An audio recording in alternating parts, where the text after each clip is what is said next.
Scratches in the car paint doesn't look good, and it can cost you a lot of money. Now I'm going to show you how you easily can go from this to this.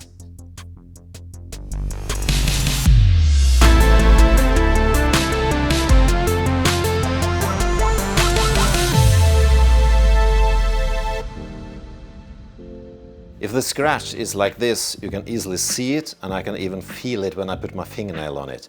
This is too deep to remove completely, but I can hide it.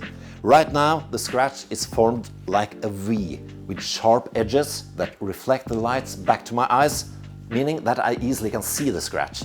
But by grinding down the edges and turning the V to a U, the light will reflect differently. That means I can hardly see the scratch at all.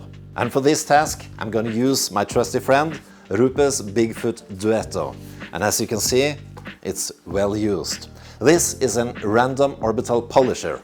That means it rotates and it goes in an orbit. So it never follows the same track. This makes it easy to work with, and it never burns through the paint.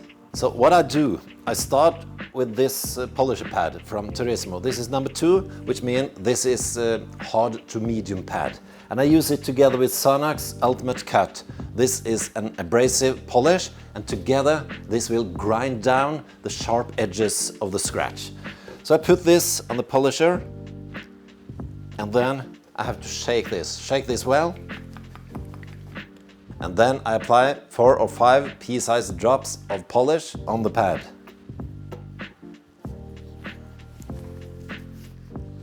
I start at the lowest speed and no pressure, just to spread the polish on the surface.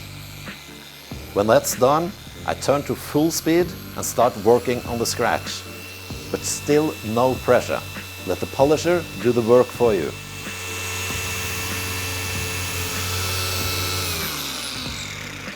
Okay, that's about it. Let's see.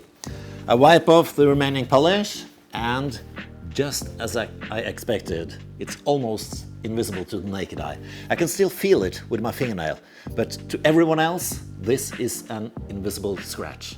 But as you can see, it's a little bit more hazy around the scratch where I've been working, compared to the other side where it's more glossy. So what I'm going to do now is bring back the gloss in the paint. And for that, I'm going to use TURISIMO number 3, which is a soft polishing pad. And together with SONAX Perfect Finish, this will make the perfect gloss that I'm looking for. So I get rid of this hard polishing pad and put on the yellow one. And then, of course, I have to shake.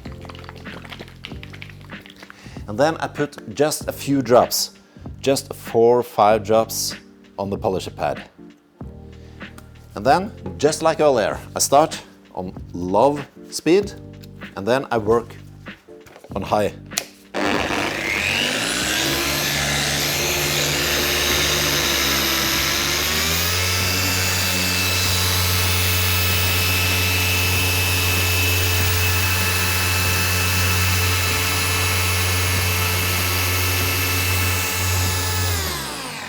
And that's it. Just remove the remaining polish, and I see the sparkle is back in the paint and no visible scratch at all, just like that.